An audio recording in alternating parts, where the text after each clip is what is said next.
Confederation of All India Traders CAIT द्वारा चीन भारत छोड़ो अभियान की शुरुआत की।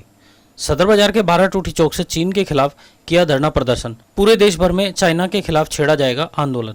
भारत छोड़ो आंदोलन के दिन आज 9 अगस्त को कैट ने चीनी वस्तुओं के बहिष्कार के आह्वान को लेकर 10 जून से देश भर में शुरू किए गए भारतीय सामान हमारा अभियान में एक नया आयाम जोड़ते हुए आज देश भर के विभिन्न राज्यों के लगभग 600 स्थानों पर चीन भारत छोड़ो प्रोजेक्ट को बेहद मजबूती और जोर शोर से शुरू करते हुए केंद्र सरकार से भारत में चीन के बढ़ते हुए कदमों को हल्ला बोलने का आग्रह करते हुए कहा कि देश के लिए स्वाभिमान और सुरक्षा के लिए अब केंद्र सरकार को तुरंत भारत में आने वाले चीनी सामान, भारत की विभिन्न कंपनियों में चीनी निवेश, चीन की अनेक डिजिटल ऐप, सरकारी प्रोजेक्टों में चीन की हिस्सेदारी और विभिन्न संवेदनशील निर्माण कार्यों में चीन की कंस्ट्रक्शन मशीनरी आदि पर तुरंत प्रतिबंध लगाकर भारत में चीन की घेराबंदी करनी चाहिए। प्रवीण जी, आज आपने 9 अगस्त को चाइना के सामान को लेकर बहिष्कार को लेकर एक आंदोलन छेड़ा है। इसी दिन 1942 में भारत छोड़ो आंदोलन की शुरुआत हुई थी, तो उसको लेकर क्या कहेंगे आप?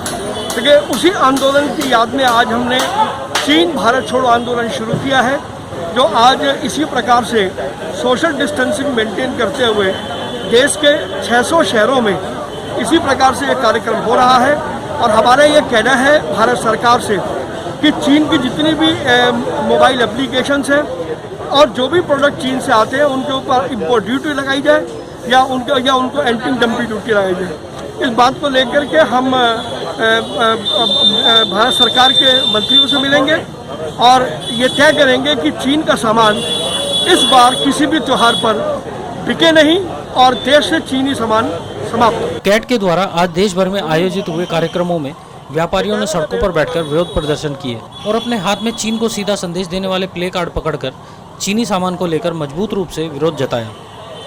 कहा कि अब चाइना के बहिष्कार को लेकर पूरे देश में जन आंदोलन किया जाएगा और लोगों को हम इस जन आंदोलन में जोड़ेंगे। प्रवीण जी, कई बार ये आवाज उठी है, पहले भी चाइना का सामान का बहिष्कार हुआ था, लेकिन उसके बाद फिर वही चीज आपने देखा कि अभी हमने राखी के त्योहार पर हिंदुस्तानी राखी कहा था और देश में एक भी राखी चाइना की नहीं बिकी। तो ये इस बात का सफलता है कि देश भर के लोग चाइना से छुटकारा पाना चाहते हैं, उसके लिए वो काम है। तो ये कितना बड़ा आंदोलन के रूप में जाना जाएगा? आने वाले समय में बहुत बड़ा जन आंदोलन बनेगा, जिसमें न केवल व्यापारी बल्कि सभी प्रकार के लोग इसमें पूरी तरीके से हिस्सा लें। तो आम जनता को इससे कैसे जोड़ेंगे आप लोग? आम जनता को हम लगातार जोड़ रहे हैं, सोशल मीडिया के माध्यम से, वीडियो कॉन्फ्रेंस के माध्यम से लगातार हम उनको जोड़ रहे हैं। व्यापारियों का कहना है कि हमारा सामान चाइना के मुकाबले काफ़ी बढ़िया है।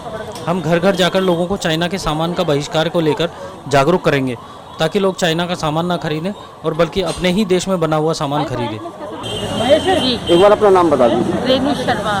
अच्छा, जिस तरह से लगातार चीन हमारी सीमा पर आक्रमण कर रहा है, तो उसको लेकर आपने बॉयकॉट किया है आज से, तो क्या सोचते हैं आप, किस तरह से जनता को चाहिए कि चाइना का सामान का बहिष्कार करें? हमारा सामान स्वदेशी सामान चाइना के सामान से बहुत ही बढ़िया है और लॉन्ग एवर लास्टिंग है। जो चाइना का सामान है वो 1 टाइम यूज का है और हमारी सभ्यता और हमारी संस्कृति में इतना कश्मीर से लेकर कन्याकुमारी तक इतना आर्ट्स एंड क्राफ्ट्स है और ये सब हमारी कंट्री को एक टाइम पे इन्वेड किया, चाहे वो सिल्क रूट हो या मसाले के लिए सब लोग इंडिया में भारत में आए और आज हम चाइना जा रहे हैं। ये तो बिल्कुल अन्याय है, हम इसको वापस लाना चाहते हैं। कैट के माध्यम से हम ये कोने कोने तक, हर मार्केट तक पहुँचेंगे, चाइना का सामान बहिष्कार किया जाए। लगातार चीन सीमा पर तनाव बनाए हुए है।